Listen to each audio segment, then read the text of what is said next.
ওরে আমার মাওলা রে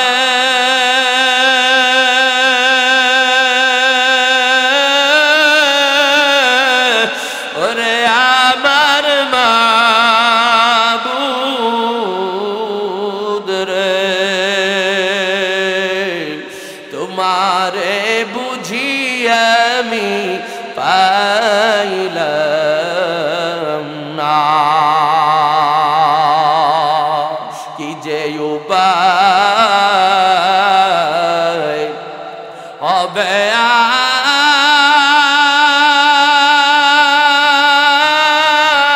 আমার মরণে কি যে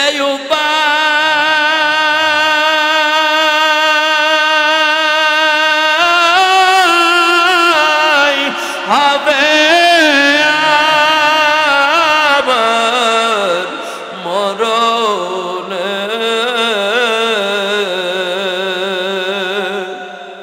কেমনে থাকব অন্ধকার কবরে বন্ধু নাই রে বিছানা নাই রে নাই বাতি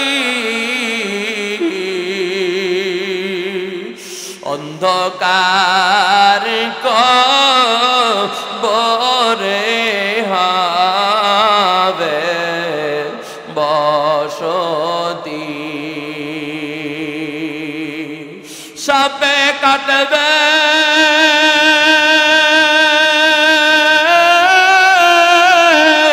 গুরুজ মারবে হায় রে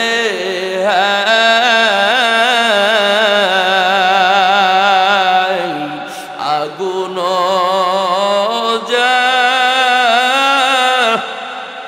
লাইয়া দিবে সর্বগায় আগুনেরি তাপি যখন লাগিবে আগুনেরি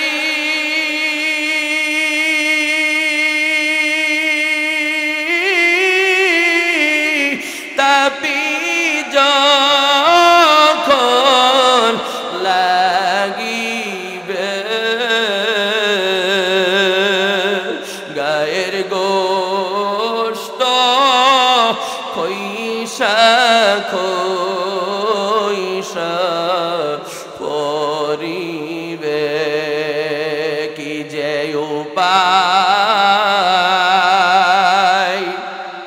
হবে আমার মরণে কেমনে থাকব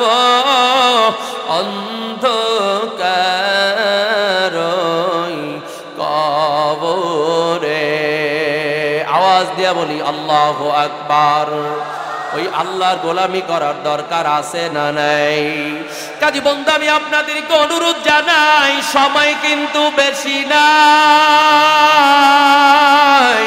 নিঃশ্বাসের কিন্তু বিশ্বাস নাই দাদার কাঁধে নাতির লাশ বাবার কাঁধে ছেলের লাশ বড় ভাইয়ের কাঁধে ছোট ভাইয়ের লাশ এমন হাজারো প্রমাণ আছে না নাই কাজী বন্ধু দুনিয়া আসার সিরিয়াল আছে যাওয়ার কিন্তু কোনো সিরিয়াল নাই মালাকুল মউত সামনে চলে আসলে আর এক সেকেন্ডের সময় কিন্তু কাউকে দেওয়া হবে না এজন্য এখনো সময় আছে আল্লাহ ওয়ালাদের সোহবতে সময়টা লাগায় দেন দ্বীনি মজমায় সময়টা লাগায় দেন, কোরআনের সাথে সম্পর্কটা লাগায় দেন, জিকিরের সাথে সম্পর্কটা লাগায় দেন। কারণ এই দুনিয়ায় যার ভরসা করেন না কেন, কেউ কিন্তু সময় মতো খোঁজ করে কাউকে পাওয়া যাবে না।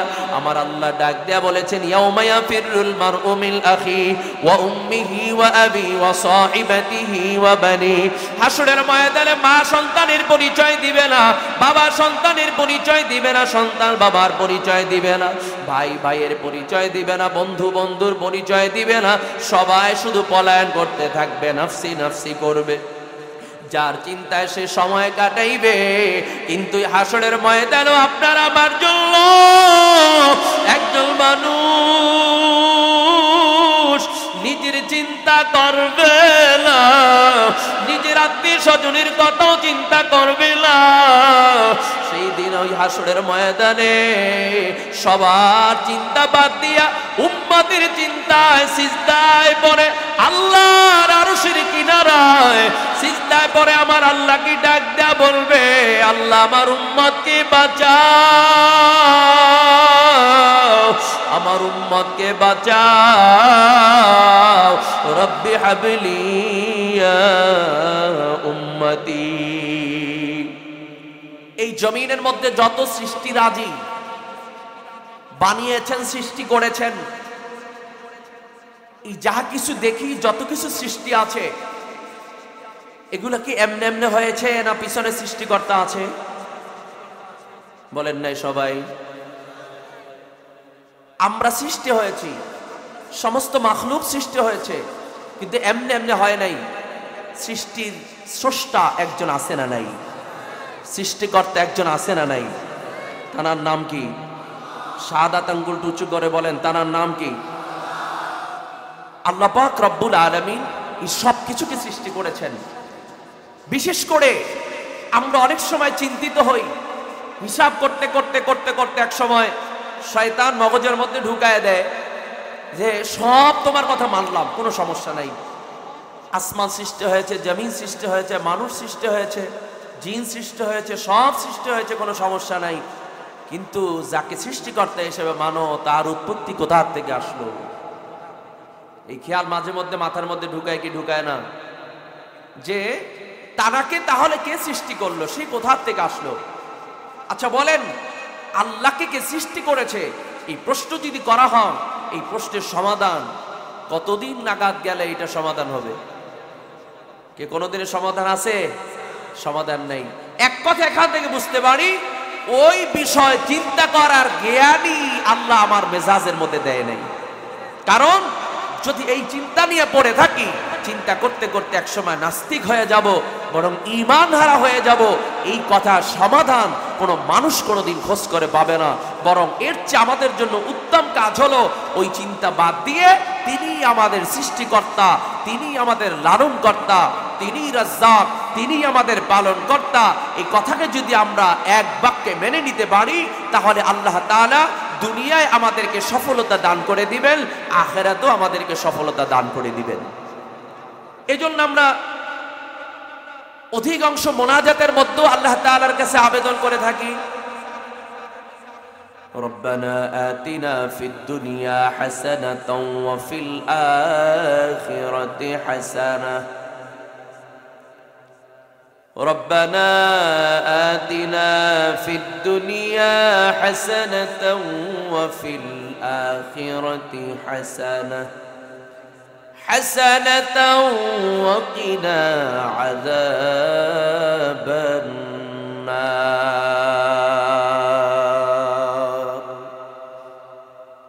আমরা ক্ষণস্থায়ী জিন্দেগির মধ্যে আসছি, দুনিয়ার মধ্যে কিছু সময় দুনিয়ার মধ্যে বসবাস করব, আবার সব কিছু কি গুছাইয়া আমাদেরকে আখিরাতের জিন্দেগিতে যাওয়া লাগবে কি লাগবে না? জোরে বলেন। যেহেতু আমাদেরকে আখিরাতের জিন্দেগিতে যাওয়া লাগবে, এখান থেকে আমাদের ফাইনাল জবাব, মুমিন দুনিয়ার মধ্যে মুমিন দুনিয়ার মধ্যে স্থায়ী শান্তির পিছনে দৌড়ায় না, স্থায়ী শান্তি মুমিন কখনো খোঁজ করে না। কারণ মুমিনের এটা জানা দরকার, এই দুনিয়ার মধ্যে আল্লাহ তাআলা মুমিনকে পরিপূর্ণভাবে সব বিষয় থেকে সফলতা দিবে না। আমার আল্লাহ তাআলা মুমিনের জন্য দুনিয়ার মধ্যে কিছু কমতি রাখবেন, কিন্তু যারা দুনিয়াদার, এই দুনিয়াদার মানুষের জন্য আল্লাহ পাক রব্বুল আলামিন যা দেয়ার সব দুনিয়ার মধ্যে দান করে দিবে, ওদের জন্য আখিরাতের জিন্দেগিতে কোনো বরাদ্দ নাই।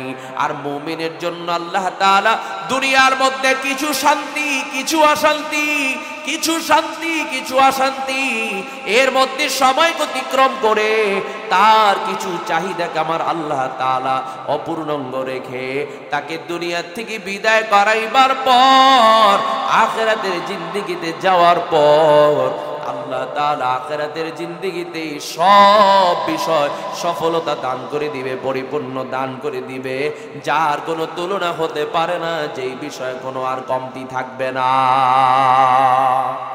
এজন্য নবী আলাইহিস সালাতু ওয়াস সালাম হাদিসের মধ্যে বলেন, قال رسول الله صلى الله عليه وسلم الدنيا سجن المؤمن وجنة الكافر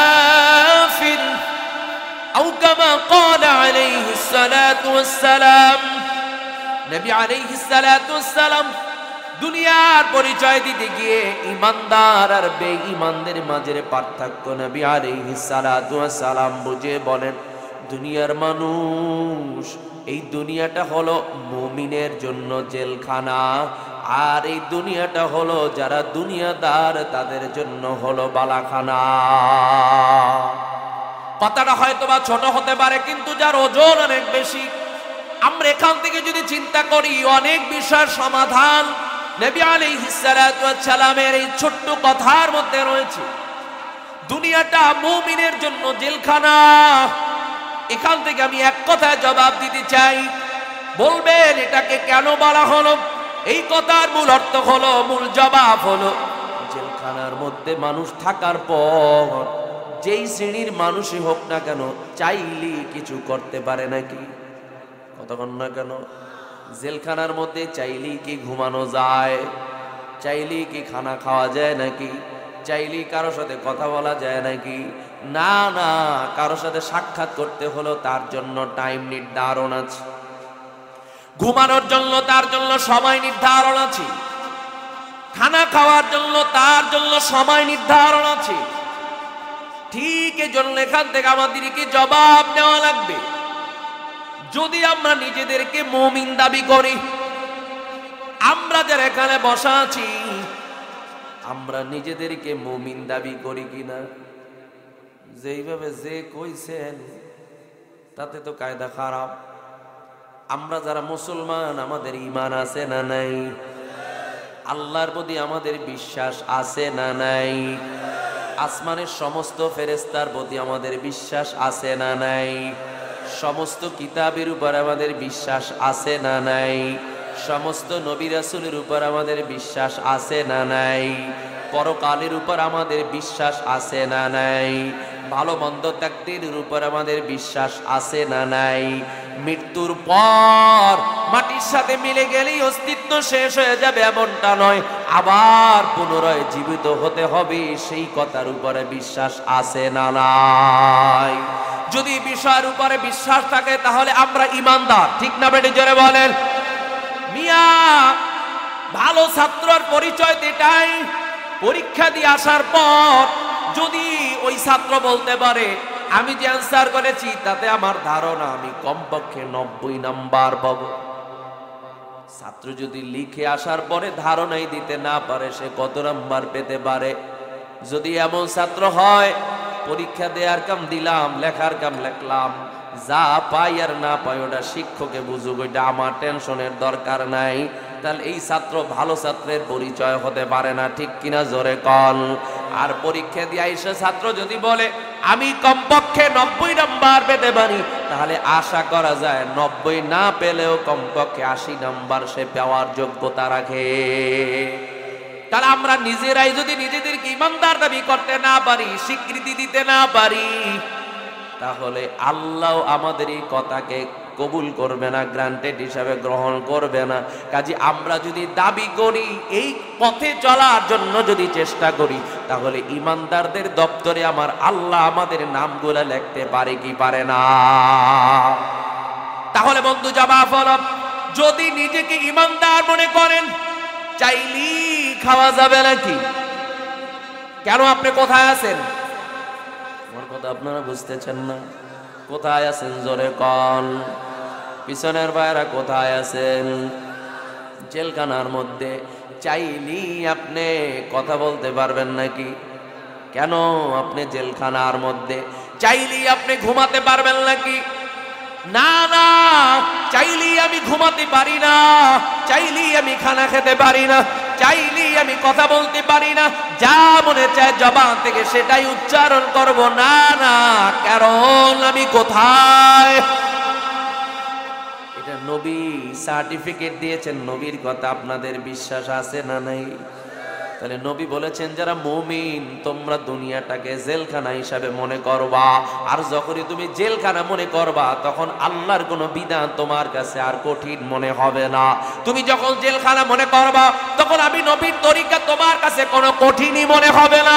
আর যখন তুমি জেলখানা মনে না করবা, বালাখানা মনে করবা, তখনই তুমি শান্তি খোঁজ করবা, তুমি বিলাসিতা পছন্দ করবা, তখনই তুমি ইবাদত থেকে অনেক পিছনে চলে যাবা, অনেক দূরে চলে যাবা। তাহলে তোমার দুনিয়ার মোহাব্বত হৃদয়ের মধ্যে ঢুকবে, কলবের মধ্যে জায়গা নিবে, আল্লাহর মোহাব্বত তোমার থেকে পিছনে চলে যাবে। তাহলে তুমি দুনিয়ার মধ্যেও ব্যর্থ হয়ে যাবে, সফলতা অর্জন করতে পারবে না, আখিরাতের জিন্দেগিতেও তুমি ব্যর্থতার পরিচয় দিবে। এবার বন্ধু জবাব হলো, এবার জবাব হলো, তাহলে এখান থেকে আমি কিভাবে বুঝতে পারি, কিভাবে জবাব নিতে পারি? এক নাম্বার জবাব, যদি মনে করেন আমি ইমানদার, যদি মনে করেন আমি ইমানদার অথবা ইমানদারের দলভুক্ত হয়ে থাকতে চাই, তাহলে সেই জেলখানার নিয়ম পদ্ধতি আমাদের মানার দরকার আছে না নাই? যারা জেলখানা মনে করে তারা হাজারো কষ্ট করে নামাজ পড়ে, কোনো প্রশ্ন নাই। কিন্তু যারা জেলখানা মনে না করে তারা এই প্রশ্ন তুলে, এত শীতের মধ্যে ঠান্ডার মধ্যেও কিভাবে ওযু করে নামাজ আদায় করা যায়? বলে কি বলে না? জোরে বলে। আর যারা মনে করে আমি তো জেলখানার মধ্যে আছি, নিয়মতান্ত্রিক চলা লাগবে, নিয়মের বাহিরে যাওয়া যাবে না, ওই বান্দা ঠান্ডা পানি কিছুই মনে হয় না, কঠিন ঠান্ডার মধ্যেও ঠান্ডা পানি দিয়ে ওযু করে নামাজের মুসাল্লায় মসজিদে গিয়ে দাঁড়িয়ে যায়।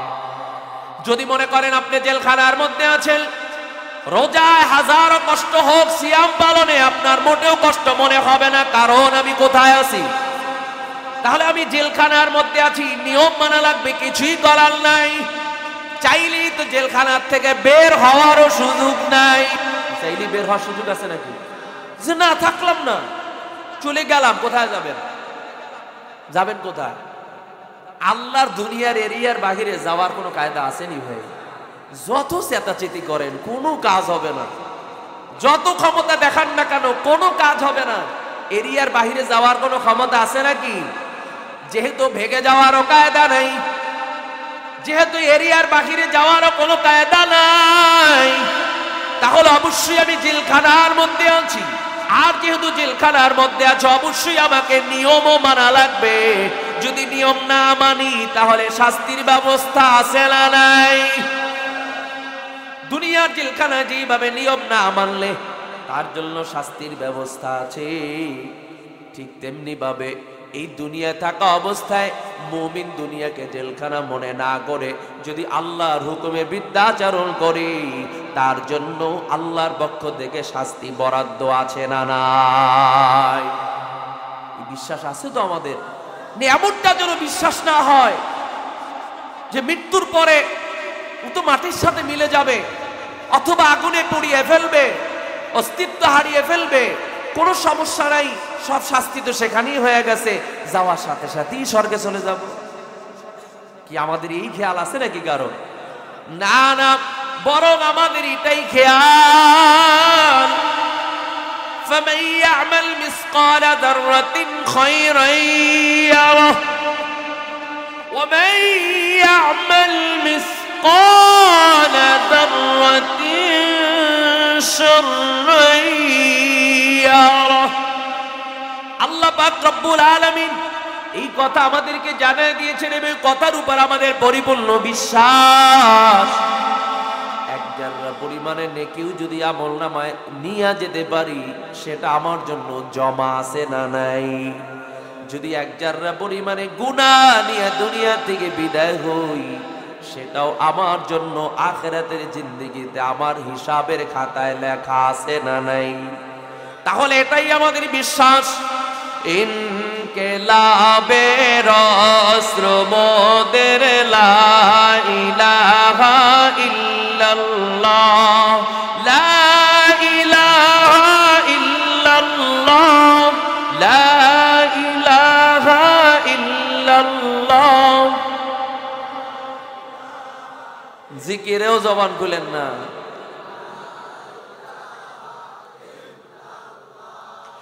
এই কালিমার পথরে সকল বাধা যায় চিরে, এই কালিমার পথরে সকল বাধা যায় চিরে। যাইব যেথায় গর্ব সেথায় বিপ্লবেরই লাল কেল্লা, লা ইলাহা ইল্লাল্লাহ,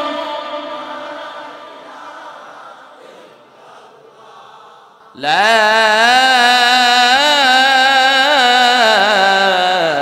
ইলাহা ইল্লাল্লাহ মুহাম্মাদুর রাসূলুল্লাহ সাল্লাল্লাহু আলাইহি ওয়াসাল্লাম।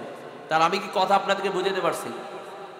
দুনিয়া সিজনুল মুমিন ওয়া জান্নাতুল কাফির।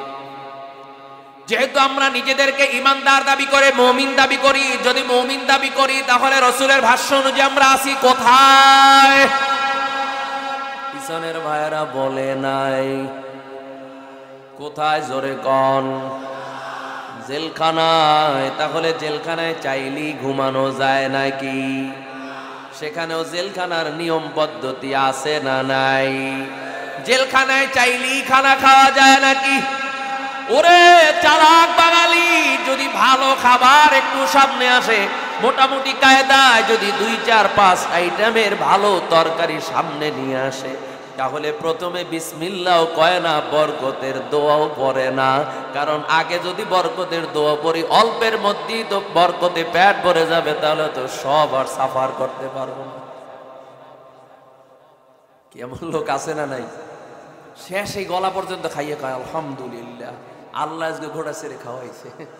অথচ প্রথমে দোয়া পড়ে না, মনের মধ্যে ওই খেয়াল যে বিসমিল্লাহি ওয়া আলা বারাকাতিল্লাহ যদি কই তাহলে বরকতে প্রথমেই যদি ফ্যাট বইরা যায় তাহলে তার সব খাইতে পারলাম না, এত সুস্বাদু খাবার এতদিন পর সামনে পাইছি।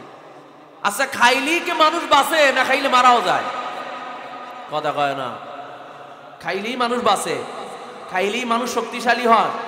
না না, এই থিওরি ভুল। খাইলেই মানুষ শক্তিশালী হয় না, খেলেই মানুষ জোয়ান হয় না, খেলেই মানুষ বাঁচে না, বরং মারাও যায়। এজন্য বন্ধু জবাব হলো, যেহেতু আমরা জেলখানার মধ্যে চাইলেই খাওয়া যাবে না, সেখানে জেলারের নির্দেশ মানার দরকার আছে না নাই? এখন জেলা নির্দেশ দিয়েছে খাবার যত ভালো হোক না কেন তোমার জন্য পদ্ধতি আছে। তুমি আছো জেলখানার মধ্যে, পেয়েছো আর গলা পর্যন্ত খেয়েছো, না না সুযোগ নাই। তোমার খাওয়ার পদ্ধতি হলো পেটকে 3 ভাগ করে 1 ভাগ খালি, 1 ভাগ পানি, আর 1 ভাগ তুমি খানা সেখানে স্থান দিয়া দাও। কখনো বড় কোনো রোগ হবে না, অসুস্থ হবে না, বিপদগামী হবে না, সুস্থতার সাথে আল্লাহর রহমতে তুমি বেঁচে থাকতে পারবে। এটা অনেক সময় আমরা চিন্তা করলে মনে মনে খেয়াল করি যে আসলে আমাকে জুলুম করছে, যে আমার যে রুচি, এই রুচি কিভাবে কন্ট্রোল করি? এটা তো আমার উপরে জুলুম করা হয়েছে। বরং না, আপনি যদি পদ্ধতি মানেন, চিকিৎসা বিজ্ঞানও বর্তমানে এগুলা গবেষণা করে বের করতেছেন যে রসুলের প্রত্যেকটা সুন্নাতের মধ্যে মানুষের অসংখ্য রোগের কল্যাণ রয়েছে, শেফা রয়েছে, কিন্তু আমরা এটাকে জুলুম মনে করি অনেক সময়। শুধু তাই নয়, যেহেতু আমরা জেলখানার মধ্যে আছি, চাইলেই কথা বলা যাবে না। কেন? নবী আলাইহিস সালাতু ওয়াস সালাম ওয়াদা করেছেন যেই মুসলমান তার জিহ্বা এবং তার লজ্জাস্থানকে হেফাজতের জিম্মাদারি নিতে পারবে, ওই উম্মতের জান্নাতে যাওয়ার গ্যারান্টির জিম্মাদারি আমি নবী নিয়ে নিব। দেখেন, এই জিহ্বা এত মারাত্মক, জবান এত মারাত্মক। এই জবানের একটা কথার মাধ্যমে ফাঁসির আসামিও খালাস পেয়ে যায়। আবার এই জিহ্বা এত মারাত্মক, একটা কথার কারণে সাধারণ নিরপরাধ মানুষ সেও ফাঁসির আসামির কাঠগড়ায় দাঁড়িয়ে যায়। আছে না নাই? জোরে বল। একটা মানুষকে যদি আঘাত করা হয়, কিছুদিন পরে সে আঘাত ঘুষে যায়, কিন্তু জিহ্বার মাধ্যমে যদি কাউকে আঘাত করা হয়, এটা কোনোদিন মোছা যায় না। যখনই মনে উঠে, যখনই কথা স্মরণ হয়, তখনই আঘাতের কথাটাও খেয়ালে চলে আসে। আসে না নাই? জোরে বলে। নবী এমনে এমনে বলে নাই। অথচ দেখেন, এই যে আমরা জেলখানার মধ্যে থাকার পর নিয়ম না মাইনা এই জিহ্বাকে ব্যবহার করে, জবানকে ব্যবহার করে প্রতিনিয়ত গিবা শেকায়াতের মূল হেডকোয়ার্টার চায়ের দোকান। যত রকম মানুষের গিবা শেকায়াত আছে, যত রকম মানুষের দুর্বল পয়েন্ট আছে, একটা মানুষের দোষ থাকতেই পারে, কিন্তু নিজের দোষের দিকে না তাকিয়ে ভিন্ন ব্যক্তিদের দোষ নিয়ে চর্চা করে সময় অতিবাহিত করতেছি, বরংস মারাত্মক কবিরা গুনাহ আমার আমল নামার মধ্যে সম্পৃক্ত করে নিচ্ছি। অথচ নিজের আমলের খবর নাই, নিজের আমলের খবর নাই। তাহলে বন্ধু, আমি আপনাদেরকে বলতে চাই, যেহেতু আমরা আছি জেলখানায়, চাইলি কথা বলা যাবে না। জেলারের নির্দেশ মানার দরকার আছে না নাই? তাহলে আমাকে কথা বললেও হিসাব করে বলা লাগবে। এজন্য নবী আলাইহিস সালাতু ওয়াস সালাম বলেছেন, যারা কম কথা বলে, প্রয়োজন ছাড়া যারা কথা বলে না, তাদের গুনাহও কম হয়, তাদের ভুলও কম হয়। কিন্তু যারা বেশি কথা বলে, অহেতুক কথা বলার চেষ্টা করে, কথার চান্স পাইলেই বলার চেষ্টা করে, তাদের আমলনামায় গুনাহও বেশি হয়, তাদের ভুলের সংখ্যাও বেশি হয়। কিছু লোক আছে এলাকার মধ্যে, দেখবেন আপনি দুইজনে মিলে গুরুত্বপূর্ণ কথা বলতেছেন এক জায়গায় বসে, আপনি তাকে ডাকেনও নাই বা ওই কথা শোনার কোনো প্রয়োজনীয়তা তার নাই। দেখবেন হঠাৎ করে দুইজনের মধ্যে গিয়ে 3 নাম্বার লোক ঢুকছে। কথা মাঝখান থেকে বলতেছেন না শুরু না শেষ, এটার মানে খেয়াল করার সুযোগ নাই। যাইয়েই বাস যে কথা পাইছে কিন্তু শুরু করে, না না এটা তো ওটা না, ওটা তো এইটা। কি আছে না নাই? ওই যেটার আমরা বাংলায় বলি বা হাত ঢুকাই দিছে নাকি, কথার মধ্যে বাম হাত ঢুকাই দিছে। অর্থাৎ অহেতুক কিছু কথা বলার অভ্যাস না, এখানে আপনার প্রয়োজন নেই। এজন্য বন্ধু জবাব হলো আল্লাহ পাক রব্বুল আলামিন যেহেতু আমাদেরকে জমিনের মধ্যে আমল সংগ্রহ করার জন্য জমিনের মধ্যে পাঠিয়েছেন, আমল সংগ্রহ করার জন্য, আখিরাতের পাথেও সংগ্রহ করার জন্য যেহেতু জমিনের মধ্যে প্রেরণ করেছেন, কাজে এজন্য যেহেতু জেলখানার মধ্যে আছি, জেলখানার প্রত্যেকটা কথা, প্রত্যেকটা কদম, প্রতিটা কাজ জেলারের নির্দেশনা অনুযায়ী যদি চলতে পারি, তাহলে বাড়তি কোনো শাস্তির ব্যবস্থা হবে না, আমাদের জন্য কোনো ভিন্ন আইনের ব্যবস্থা হবে না। বরং যা কিছু সঞ্চয় করব, এই সঞ্চয়ের মধ্য দিয়া আখিরাতের জিন্দেগিতে আল্লাহ তাআলা আপনার আমার নাজাতের ব্যবস্থা করে দিবে। এজন্য বন্ধু জবাব হলো, আল্লাহ পাক রব্বুল আলামিন এই গোটা আলমকে সৃষ্টি করেছেন। শুধু মানুষই যে প্রয়োজন বিষয়টা এমন নয়, মানুষ সবচেয়ে দামি এবং শ্রেষ্ঠ জাতি, যাকে আশরাফুল মাখলুকাত বলা হয়। কিন্তু এছাড়াও যত মাখলুক আছে, যত প্রাণী আছে, আমরা অনেক সময় মনে মনে চিন্তা করি এই পিপিলি ক্যাটাকে কেন বানানো হলো? এটা তো একটা ক্ষুদ্রতম প্রাণী, এটা আবার কিসের কাজে লাগে, এটা কিসের দরকার হয়? একটু গবেষণা করে দেখেন, ওই পিপিলি ক্যাটাকেও আমার আল্লাহ বানিয়েছেন, অহিতু বানায় নাই, বরং ওটার প্রয়োজনীয়তা আছে না নাই? তাহলে আমরা বলতে চাই, আমরা যে জমিনের উপরে বসা আছি, এই জমিনটা কার? যে আসমানের নিচে থাকি, ও আসমান কার? তা আল্লাহ পাক রব্বুল আলামিন অহিত কিছুই বানায় নাই। সব আসমানের নিচে জমিনের উপরে যা কিছু আমার আল্লাহ সৃষ্টি করেছেন, সব বান্দার প্রয়োজনের জন্য বানিয়েছেন। পাশাপাশি আল্লাহ পাক রব্বুল আলামিন নসিহত করে আমাদেরকে জানায় দেয়, এই যে জমিনের মধ্যে যাহা কিছু দেখো, যত সৃষ্টিরাজি দেখো, সব সৃষ্টির পিছনে মূল একটা উদ্দেশ্য হলো, এই সৃষ্টিরাজির পিছনে আমি আল্লাহর কুদরত নিহিত রয়েছে। কোন সৃষ্টি আমার আল্লাহ হিতু বানায় নাই। এজন্য আল্লাহ পাক রব্বুল আলামিন কালামের মধ্যে বলেন, ওয়ালিল্লাহিল মাশরিকু ওয়াল মাগরিবু ফাআইনামা তুওয়াল্লু ফাসাম্মা ওয়াজহুল্লাহ।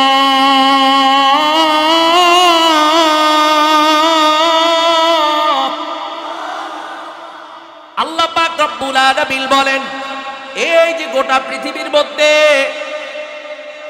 পূর্ব পশ্চিম উত্তর দক্ষিণ গোটা পৃথিবীর যে এরিয়া রয়েছে, এই গোটা আলম রয়েছে, এর মধ্যে যত সৃষ্টিরাজি আছে, কোন সৃষ্টিরাজি অহিত আমার আল্লাহ বানায় নাই।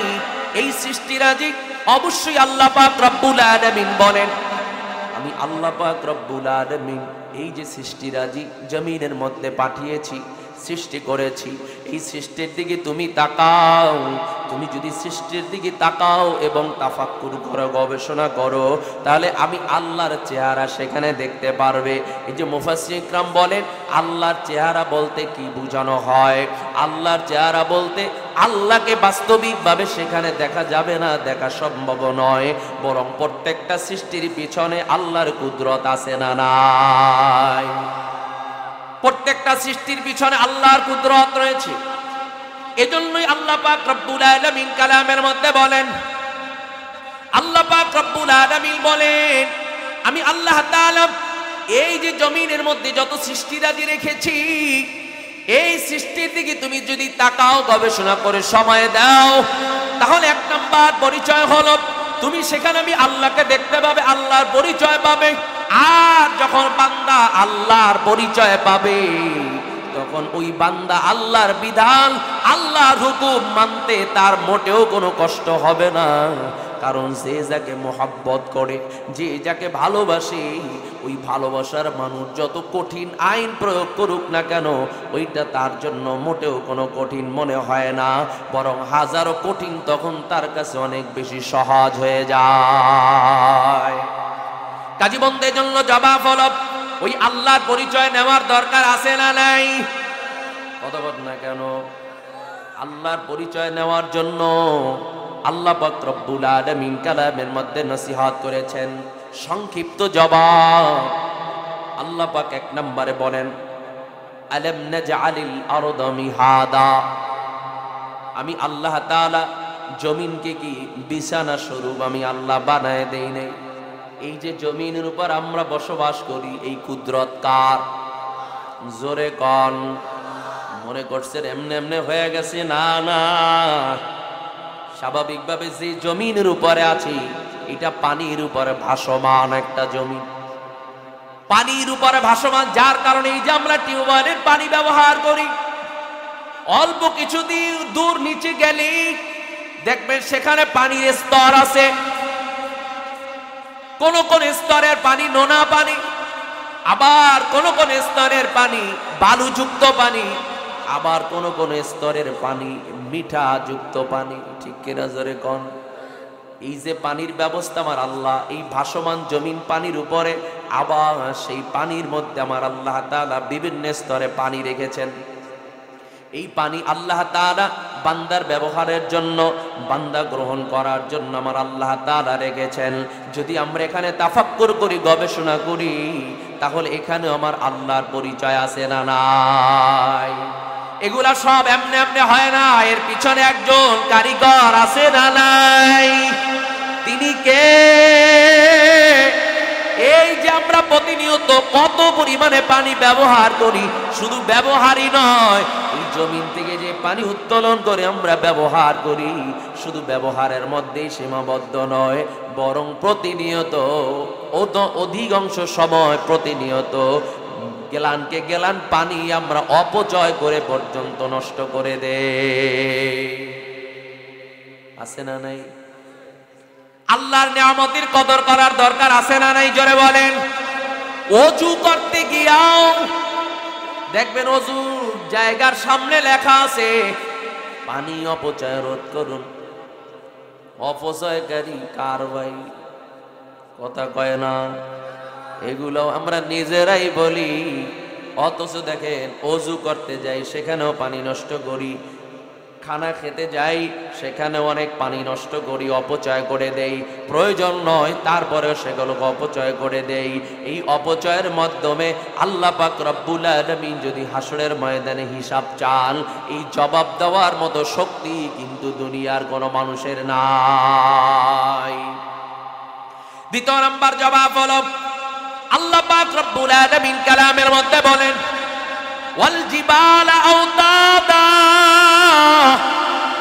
আমি আল্লাহ কি পাহাড়কে পেরেক স্বরূপ বানাই নাই?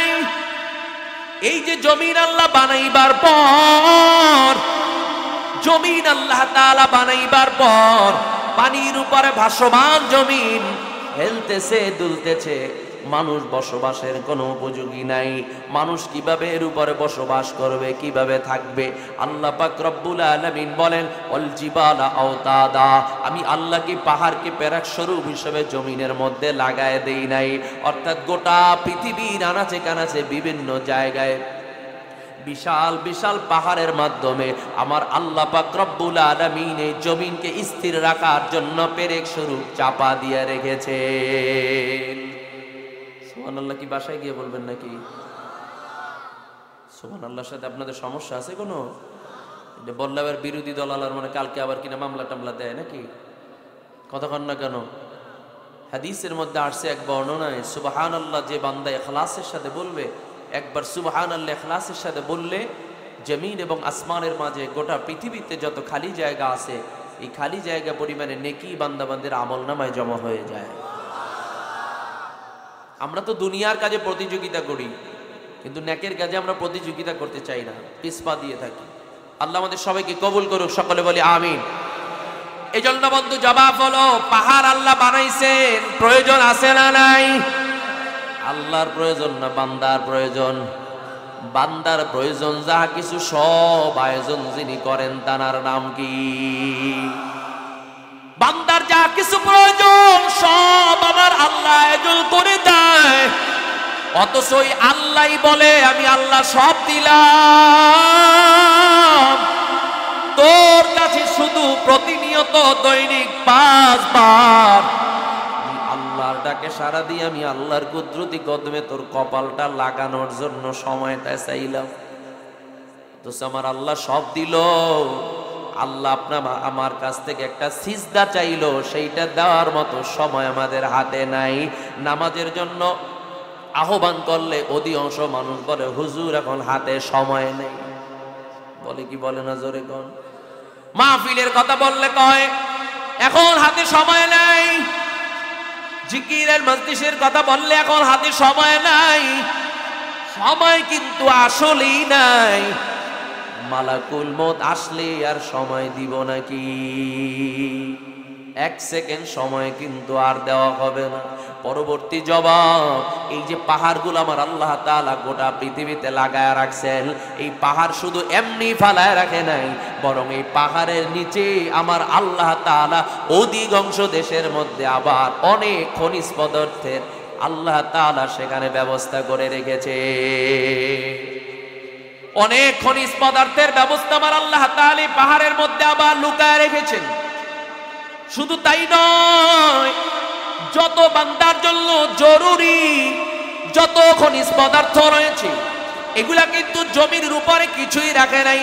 যত দামি জিনিসগুলো সব কিন্তু আল্লাহ জমিনের নিচে রাখছেন। যেমন মানুষের প্রয়োজনীয় একটা বস্তু গ্যাস, জমির উপরে না নিচে? কতক্ষণ না কেন? যদি উপরে থাকতো মানুষ ক্ষতিগ্রস্ত হতো, মানুষ সেটাকে ব্যবহার করতে পারতো না, এবং দ্বিতীয়ত মানুষ সেটাকে অপব্যবহার করত, যার কারণে দামি জিনিস এজন্য আমার আল্লাহ তাআলা জমিনের নিচে রেখেছেন, উপরে দেন নাই। এরকম ভাবে আল্লাহ তাআলা দামি দামি জিনিসগুলো জমিনের নিচে রেখেছেন। এবং এই পাহাড়ের পাদদেশে, পাহাড়ের নিচেও অধিকাংশ দেশের মধ্যে অনেক খনিজ পদার্থের ব্যবস্থা আমার আল্লাহ তাআলা রেখেছেন। পরবর্তী জবাব হলো, এই জমিনকে স্থির রাখার জন্য আল্লাহ পাক রব্বুল আলামিন এই পাহাড়কে পারাক স্বরূপ লাগায় দিয়েছেন। কাজেই পাহাড়ও আমাদের জন্য প্রয়োজন আছে না নাই? জোরে বলেন। তাহলে আমার আল্লাহ জমিনে এমনি এমনি বানায় নাই, পাহাড়ও আমার আল্লাহ তাআলা ওয়াহিদুক বানায় নাই, সব বান্দার প্রয়োজনের জন্য বানাইছে। আর বান্দাকে যার প্রয়োজনের জন্য বানাইছে তার নাম কি?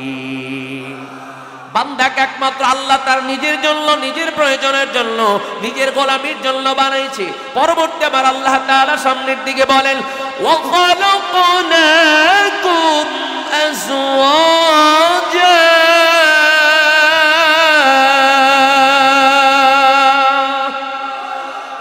আল্লাহ পাক রব্বুল আলামিন বলেন, যুবক ভাইদেরকে বলতে চাই, যুবক ভাইদেরকে বলতে চাই, যদি আল্লাহর কথার উপর বিশ্বাস থাকে তার গাছতলায় যাওয়ার দরকার নাই, অহেতুক তোমার জীবনকে নষ্ট করার দরকার নাই।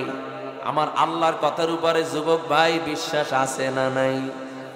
এইবার আমি যুবকদের নিয়ে কথাটা বলতে চাই, এই মজলিসের মধ্যে বিবাহ করেন নাই এমন কোন কোন যুবক আছেন? একটু হাতটা জাগায় আল্লাহকে দেখাই। কি অবিবাহিত নাই এখানে কেউ? কি লজ্জার কি আছে ভাই? এটা কি হারাম জিনিস নাকি রে ভাই? জাগান, ব্যবস্থা হয়ে যাবে আল্লাহর কাছে ইনশাআল্লাহ। হাতটা জাগানো পরে বিবাহ করেন নাই কে? আরে এটা কি গুনার কাজ নাকি? বিবাহ কি খারাপ জিনিস নাকি? আল্লাহ পাক আপনাদের পক্ষে কথাটা বলতে চাইছিলাম, কপাল খুললে যাইতো। যে বাসায় যে খাট কোপাইয়া কুড়াল দিয়ে ভাঙবেন, এর চেয়ে তো ভালো হইতো এখানে একটা সমাধান দিয়ে দিতাম, কিন্তু হাতটা জাগাইলেন না। যাক, এবার আল্লাহ কি কয় দেখেন। আল্লাহ পাক রব্বুল আলামিন বলেন, ওয়া খালাকনাকুম আজওয়াজা। আমি আল্লাহ তাআলা মানুষকে জোড়ায় জোড়ায় সৃষ্টি করেছি। সুবহানাল্লাহ কইবেন না? আল্লাহ কি কইছে? একলা একলা বানাইছে না জোড়ায় জোড়ায় বানাইছে? জোরে কোন। জোড়ায় জোড়ায় যদি বানায় তাহলে আপনি অহেতুক কেন টেনশন করে নষ্ট করেন সময়? আল্লাহ যদি জোড়ায় জোড়ায় বানায় থাকে, এবং সেই জোড়া যেখানে থাকুক না কেন, আজ অথবা কাল, আমার আল্লাহ এই জোড়া মিলাবে কি মিলাবে না? কথা কন না কেন?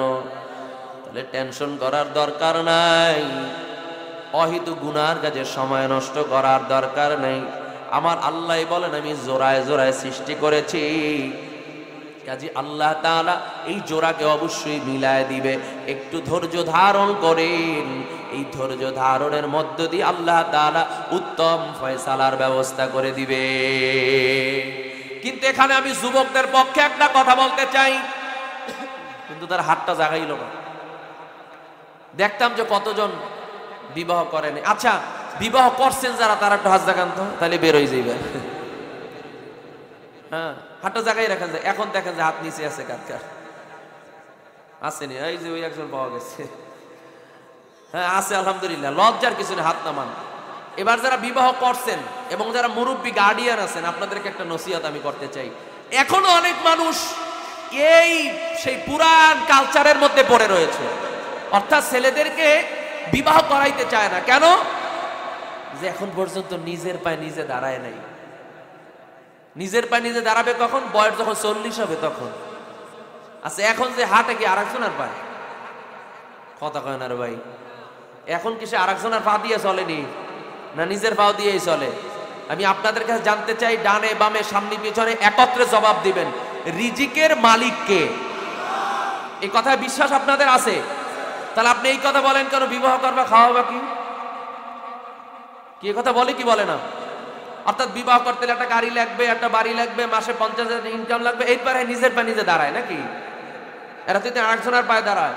অথচ নবী আলাইহিস সালাতু ওয়াস সালাম বলেন উপযুক্ত বয়স হলে সাথে সাথে তাকে বিবাহ করায় দাও। আর বিবাহ যখন পুরুষ যখন যুবক যখন বিবাহ করবে তখন সে গুনাহ থেকে ফিরে থাকতে পারবে, সে গুনাহ থেকে বেঁচে থাকতে পারবে। নাম্বার 2, নবীজি বলেন যে বিবাহ করলো তার রিজিককে বৃদ্ধি করে নিল। নাম্বার 3, যে বিবাহ করলো সে তার ঈমানের অর্ধেক পুরা করলো। সুবহানাল্লাহ কইবেন না নাকি? কিন্তু অধিকাংশ গার্ডিয়ান আছে যারা ছেলেদেরকে আগে ভাগে বিবাহ করাইতে চায় না। এর পিছনে কারণও আবার আছে। যুবক ভাই যারা আছেন, অনেক সময় গার্ডিয়ানরা ভয়তে থাকে যে বিবাহ করায় দিলেই তো আস্তে উড়াল দিয়ে চলে যাবে, আমাদের আর খবর নিবে না।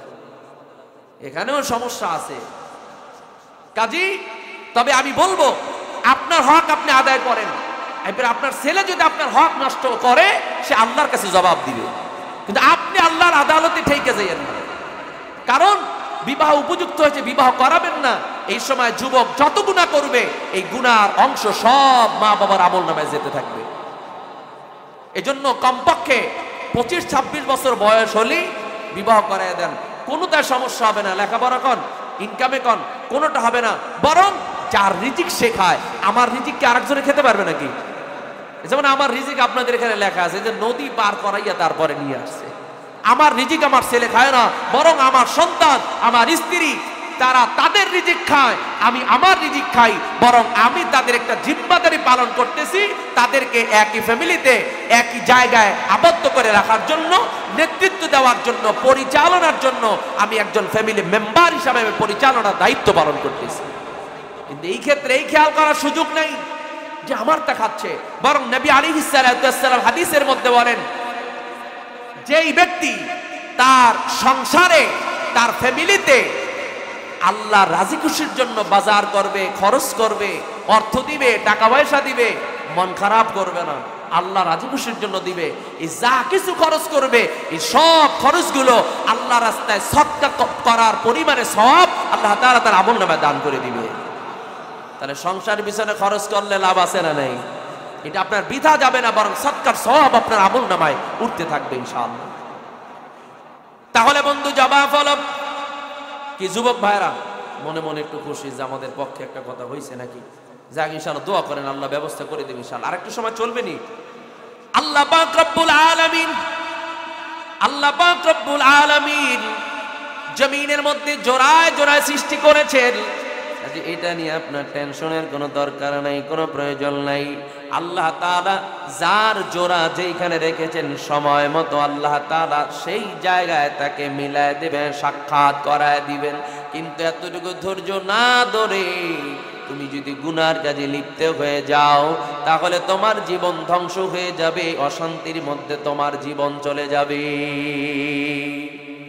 কাজী বন্ধু এখান থেকে জবাব হলো আল্লাহ পাক রব্বুল আলামিন এই জমিনের মধ্যে কোনো কিছু আহিতুক বানায় নাই, সব কিছু আমার আল্লাহ প্রয়োজনে এবং বান্দার প্রয়োজনের জন্যই বানিয়েছেন।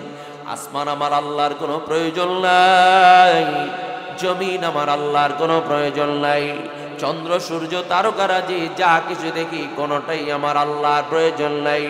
আলোর প্রয়োজন আমাদের, সূর্যের আলোর প্রয়োজন, চন্দ্রের আলোর প্রয়োজন আমাদের, পানির প্রয়োজন আমাদের, আসমানের প্রয়োজন আমাদের, জমিনের প্রয়োজন আমাদের, পাহাড়ের প্রয়োজন আমাদের, আগুনের প্রয়োজন আমাদের। যা কিছু দেখি সব বান্দার প্রয়োজনের জন্য আমার আল্লাহ তাআলা বানাইছে। পাশাপাশি আমার আল্লাহ তাআলা ডাক দেয়া বলে, দুনিয়ার মানুষ একমাত্র তোদেরকে বানাইলাম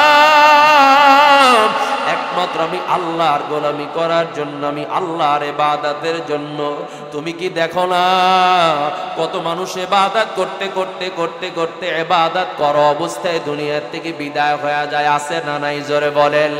কত মানুষের প্রমাণ জমিনের মধ্যে আছে রে বন্ধু, তাকায় দেখো। কত মানুষ নামাজ ছাড়ে না, 5 ওয়াক্ত নামাজ আদায় করে, জীবন চলে গেলেও 1 ওয়াক্ত নামাজ আল্লাহর কুদরতি কদমে সিজদা থেকে তাকে বিরত করা যায় না। এজন্যই কত মানুষকে দেখা যায় নামাজ অবস্থায় দুনিয়া থেকে বিদায় হয়। এমন প্রমাণ আছে না নাই?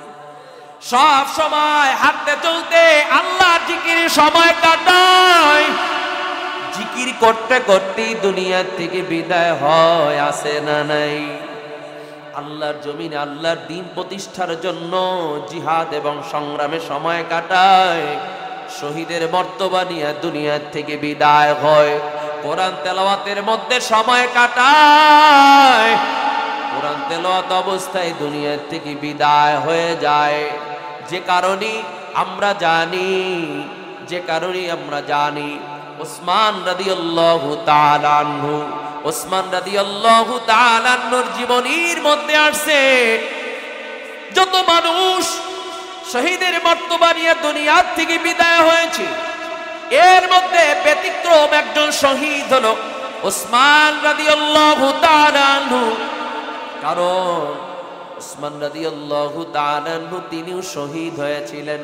হাসরের ময়দানে যত শহীদ উঠবে, রক্ত মাখা অবস্থায় হাসরের ময়দানে উঠবে, বিভিন্ন বস্তু বিভিন্ন ওসিলা আল্লাহর আদালতে পেশ করবে সাক্ষী হিসাবে। কিন্তু উসমান রাদিয়াল্লাহু তাআলা আনহু সাক্ষী হবে মহাগ্রন্থ আল কোরআন। হাসরের ময়দানে তার শহীদের এই সার্টিফিকেটের সাক্ষী হবে আল্লাহর কোরআন। কারণ তার উপরে যখন আক্রমণ করা হয়েছিল, আঘাত করা হয়েছিল, এই আঘাত করার পর তার দেহের রক্ত সেখান থেকে বের হয়ে তিনি কোরআন তেলাওয়াত করতেছিলেন। ওই কোরআন তেলাওয়াত করা অবস্থায় তার উপর আঘাত করা হয়েছিল, আর তার শরীরের রক্ত মোবারক কোরআনের উপরে গিয়া পড়ে কোরআন লাল হয়ে গিয়েছিল। যার কারণে কিতাবের মধ্যে লেখে হাসরের ময়দানে ওসমান রাদিয়াল্লাহু তাআলা আনহু শহীদের এই সার্টিফিকেট আর কিছু নয়, বরং আল্লাহর কোরআন তার সাক্ষী দিয়ে দিবে। তাহলে যে যেই জিনিস নিয়ে মুজাহাদা করে তার ইন্তেকালটাও সেই কাজের মধ্য দিয়ে হয়। এজন্য আমি আপনাদেরকে বলতে চাই, যদি নেকের পরিবেশে সময় কাটানো যায়, নেকের পরিবেশে যদি সময় অতিবাহিত করা যায়, তাহলে বান্দা নেকের পরিবেশে দুনিয়া থেকে বিদায় হতে পারে।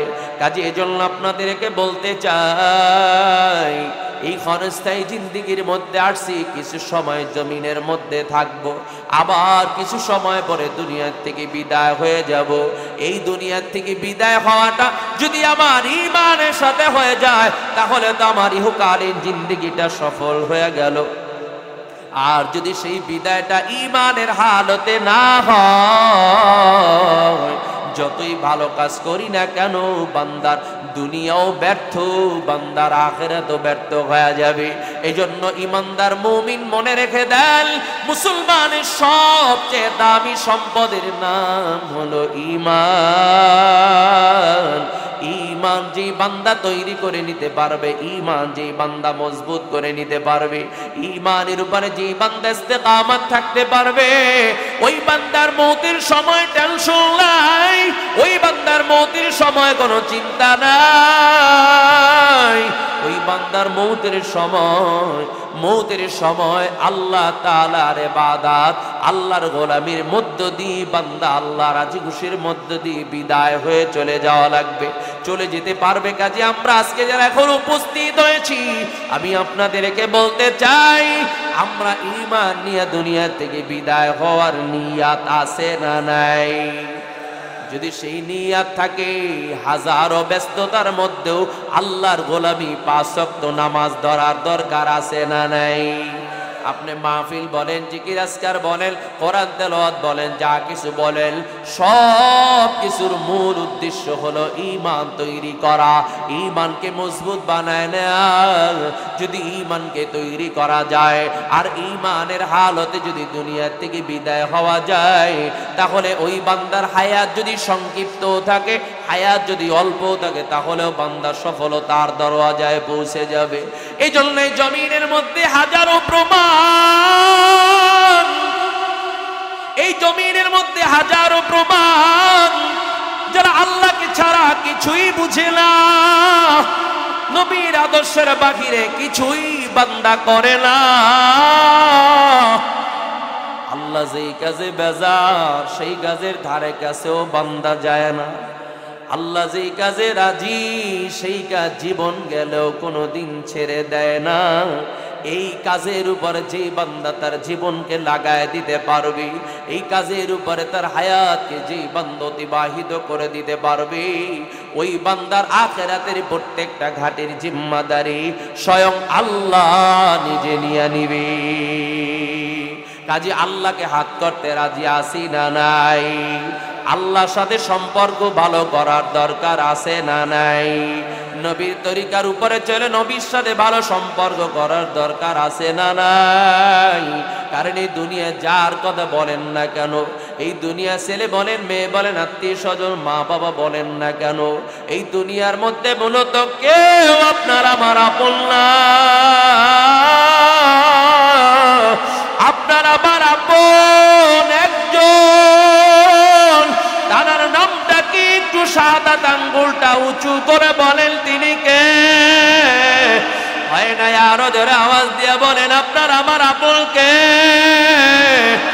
একটু মোহাব্বতে ডাক দেন আল্লাহ। আল্লাহ আপনি আমাদের সবাইকে আপনার গোলাম হিসাবে কবুল করে নেন। আপনার আমার জন্য আমার আল্লাহ কেমন আপন। আল্লাহ বলে বান্দা তুই ঘুমাও, তোকে আমি আল্লাহ পাহারা দিয়ে দিয়ে রাখি। তুই চলো, তুই হাঁটো, তুই যেথাও যাও না কেন, আমি আল্লাহ তোকে পাহারা দিয়ে দিয়ে জমিনের মধ্যে রাখি। তুই যখন হাজারো মুসিবতের মধ্যে পড়ে যাও, তোকে বাঁচাইবার মতো ক্ষমতা জমিনের মধ্যে কারোই নাই। আমি আল্লাহ যদি ঘুমাইতাম, আমি আল্লাহর যদি তোমরাও থাকতো, তাহলে আসমান আসমানের জায়গায় থাকতো না, জমিন জমিনের জায়গায় থাকতো না, সব ধ্বংস হয়ে যেত, কোনো অস্তিত্ব থাকতো না। এই জন্যই আমি আল্লাহ সব সময় তোদেরকে পাহারা দিয়ে দিয়ে রাখি।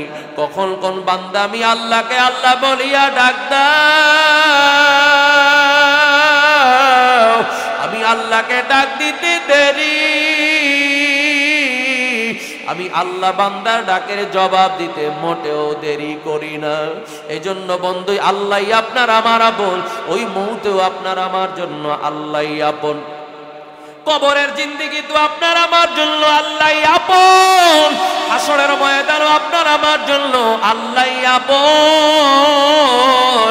আল্লাহ যদি রাজি খুশি হয়, সব আপনার আমার জন্য সহজ হয়ে যাবে।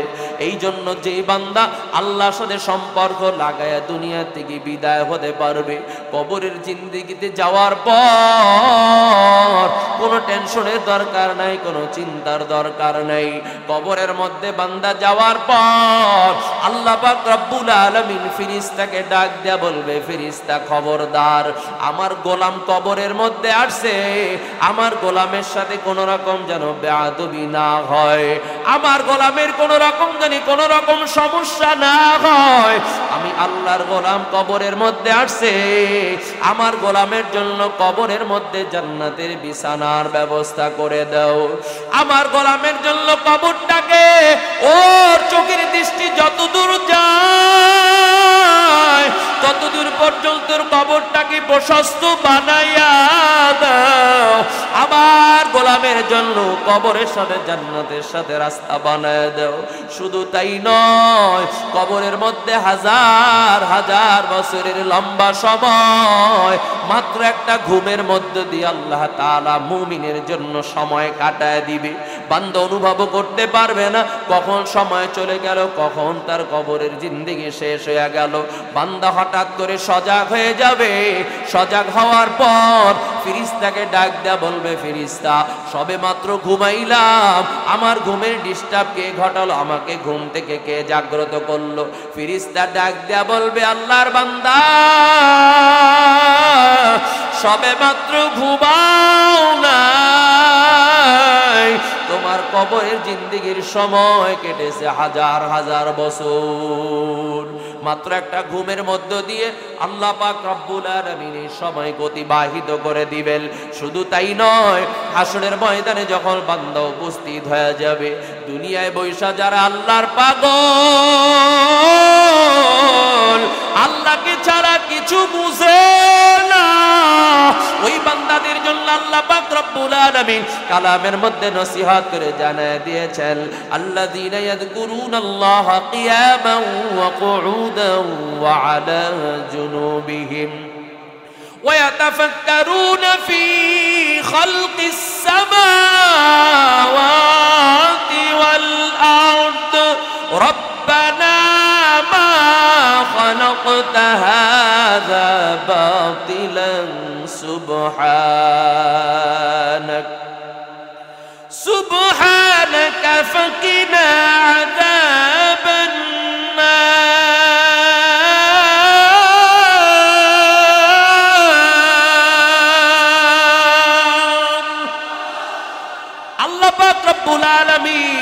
নিয়ম বাতায় দিয়েছেন হাঁটতে চলতে বসা অবস্থায় শোয়া অবস্থায় কার জিকির হবে জোর আওয়াজ দিয়ে বলেন হয় না জিকির হবে কার শুধু বান্দা জিকিরই করবে না ওই বান্দা তাফাক্কুর করবে গবেষণা করবে আবার আল্লাহ আসমানটাকে কেমনে বানাইলো এত বিশাল আসমান কোন জায়গায় কোনো খুঁত নাই কোনো ডিস্টার্ব নাই কোনো সমস্যা নাই খুঁটিবিহীন কিভাবে আমার আল্লাহ আসমানটাকে ঝুলায় রাখলো কিভাবে আমার আল্লাহ জমিনটাকে এরকম ভাবে সাজায় রাখলো কিভাবে আল্লাহ পাক রব্বুল আলামিন এই গোটা আলমকে সৃষ্টি করলো ওই বান্দা শুধু জমিনের মধ্যে হাঁটবে আর আমার আল্লাহর সৃষ্টি নিয়ে তাফাক্কুর করবে গবেষণা করবে আমার আল্লাহ কিন্তু কিছুই বানায় নাই সব বান্দার প্রয়োজনের জন্য আমার আল্লাহ বানিয়েছে আল্লাহ পাক রব্বুল আলামিন এই জন্যই তো মুমিনের জন্য আখিরাতের জিন্দেগিতে সুসংবাদ ওই মুমিনের জন্য আল্লাহ পাক রব্বুল আলামিন সুসংবাদ রেখেছেন ওই বান্দার মউতেও টেনশন নাই ওই বান্দার কবরের জিন্দেগিতেও টেনশন নাই এই আল্লাহর পাগলগুলো যখন হাসরের ময়দানে উপস্থিত হয়ে যাবে কাল হাসরের ময়দানে সাত শ্রেণীর মানুষকে আমার আল্লাহ তাআলা আরশের নিচে ছায়ার ব্যবস্থা করে দিবে তার মধ্যে এক শ্রেণী হলো তারা যারা জমিনের মধ্যে সব সময় আল্লাহর জিকিরের মধ্যে সময় কাটাইছে আর আমার আল্লাহকে নিয়ে গবেষণা করছে আল্লাহর সৃষ্টি নিয়ে তাফাক্কুর করেছে আর মাঝে মাঝে একা একা হাঁটছে আর নিঃশ্বাস নিয়া নিয়া আল্লাহকে খেয়াল করে হাজির নাজির জেলে খেয়াল করে করে নিঃশ্বাস ছেড়ে ছেড়ে ডাক দেয়া বলেছে ওরে আমার মাওলা রে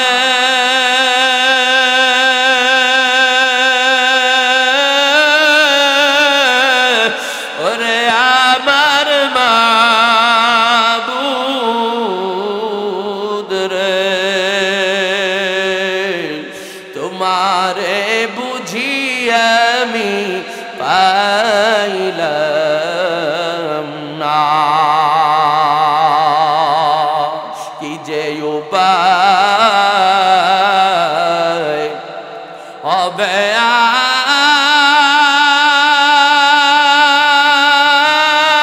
আমার মরণে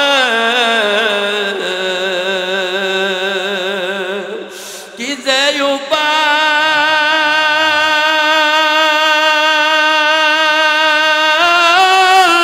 উপায় হবে আমার মরণে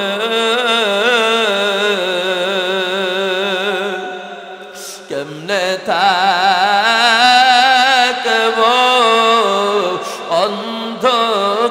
অন্ধকার কবরে বন্ধু নাই রে বিছানা নাই রে নাই বাতি অন্ধকার কবরে হবে বসতি সাপে কাটবে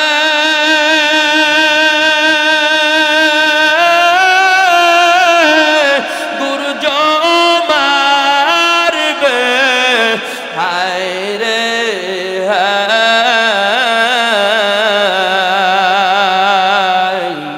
আগুন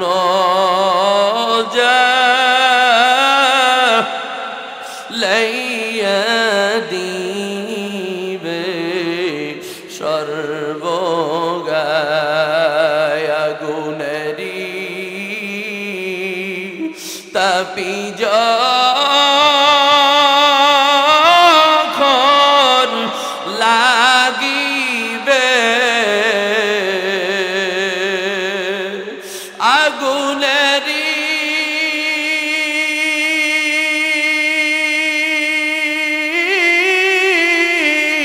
তাপি যখন লাগিবে গায়ের গোশত খইসা খইসা পরিবে কি যে উপায় হবে আমার মরণে কেমনে থাকব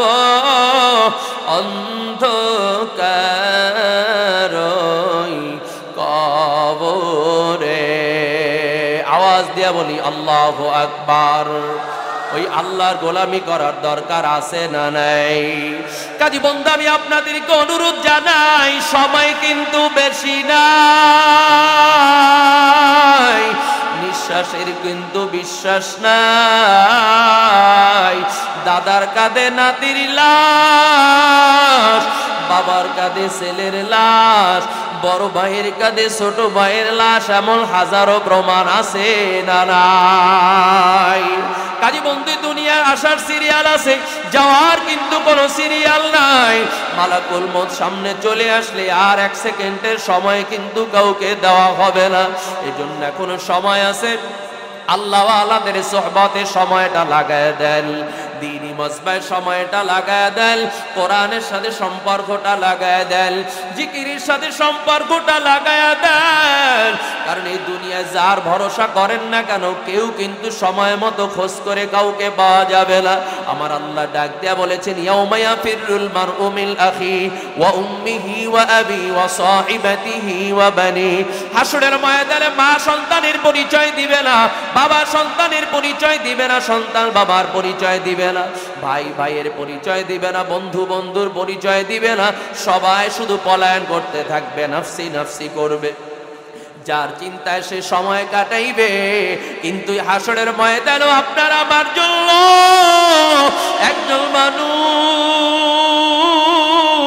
নিজের চিন্তা করবে না নিজের আত্মীয় স্বজনের কথাও চিন্তা করবে না সেই দিন ওই হাসরের ময়দানে সবার চিন্তা বাদ দিয়া উম্মতের চিন্তায় সিজদায় পড়ে আল্লাহর আরশের কিনারায় সিজদায় পড়ে আমার আল্লাহকে ডাক দেয়া বলবে আল্লাহ আমার উম্মতকে বাঁচাও আমার উম্মতকে বাঁচাও রব্বি হাবলি ইয়া উম্মতি কাজী হাসরের ময়দানে আপনার আমার জন্য আপনার নবী সুপারিশের জন্য আল্লাহর পক্ষ থেকে জিম্মাদারি পেয়ে যাবে কাজী বন্ধের জন্য আমি আপনাদেরকে আজকের মাহফিল থেকে বলতে চাই যদি আমরা ভালো সঙ্গ নিয়ে চলতে পারি দ্বীনে মাজমায়ে বসতে পারি কোরআনের সাথে সম্পর্ক লাগাইতে পারি ওলামায়ে কেরামদের সাথে যদি সম্পর্ক লাগাইতে পারি হক্কানি আল্লাহ ওয়ালাদের সোহবতে যদি সময়টা লাগায় দিতে পারি হয়তোবা বন্ধু এটাও আপনার আমার জন্য নাজাতের ওসিলা হতে পারে কি পারে না জোরে বলেন কারণ আমি আপনাদেরকে বলতে চাই আমি আপনাদেরকে আপনাদেরকে বলতে চাই, আজকের মাহফিলের মজমায় যারা বসছেন, আজকের এই মজমা আমাদের কারো জন্য জীবনের শেষ মজমা হতে পারে কি পারে না, জোরে বলেন। হয়তোবা বন্ধু আপনার আমার কারো জন্য বাজারে কাপড়ের দোকানে কাপড়ের কাপড় আইসা প্রস্তুত হয়ে রয়েছে, জানা নেই। হয়তোবা কারো জন্য কবরের জায়গাটা প্রস্তুত হয়ে রয়েছে, জানা নাই। হয়তোবা কারো জন্য মসজিদের বারান্দার চার পাওয়া খাটিয়াটা প্রস্তুত হয়ে রয়েছে, জানা নাই। আর যার জন্য একবার খবর হয়ে যাবে নাই নাই, আর কিন্তু কোনদিন ফিরে আসা যাবে না। কাজী বন্ধের জন্য আপনাদেরকে বলবো, নেকের পরিবেশে সময়টা লাগায় দেন। 5 ওয়াক্ত নামাজ নিজের জিন্দেগির মধ্যে লাগায় দেন। রমজান মাসে রোজাকে নিজের জিন্দেগির মধ্যে লাগায় দেন। যেই বান্দা নামাজের মধ্যে সময় কাটায়, ওই বান্দাকে আমার আল্লাহ নামাজ পড়াইয়াই তারপরে দুনিয়ার থেকে নিবে, ঠিক না বেটি, জোরে বলেন। যেই বান্দা জিকিরের অভ্যাস করে তুলবে, ওই বান্দাকে আমার আল্লাহ জিকির করাতে করাতে দুনিয়ার থেকে বিদায় করায় নিবে। যেই বান্দা কোরআন তেলাওয়াতের অভ্যাস করতে পারবে, আমার আল্লাহ তাকে কোরআন তেলাওয়াত করাইয়া তেলাওয়াতের মধ্য দিয়ে তাকে দুনিয়া থেকে বিদায় করায় নিবে। আবার যেই বান্দা গুনার মধ্যে সময় কাটায়, ওই বান্দা গুনার মধ্য দিয়ে তুমি দুনিয়া থেকে বিদায় হয়ে যাবে। যার বাস্তব প্রমাণ আমি শিক্ষা নেওয়ার জন্য অনেক সময় বলে থাকি, আপনারা অনেকেই জানেন, অনেকেই জানেন। এই যে গত ফাল্গুনের মাহফিলে চরমনাই সর্বশেষ দিন শুক্রবার দিন জুমার নামাজের পরে এক আল্লাহর বান্দার জানাজা হয়েছিল। নায়েবে আমিরুল মুজাহিদিন জানাজা পড়িয়েছিলেন। তিনি ছিলেন আমার আব্বাজান রহমাতুল্লাহ আলাইহি। শুধু জুমার নামাজের পরে একজন ব্যক্তির জানাজা হয়েছে। আমার আব্বা এমন একজন আল্লাহওয়ালা মানুষ ছিল, সব সময় চোখের মধ্যে পানি থাকতো, চক্ষু সব সময় ভিজা থাকতো, হাঁটতে চলতে সব সময় জিকির করত। 6টা সন্তান, 6টা সন্তানকে আলেম বানায় দুনিয়া রাখিয়া গেছে।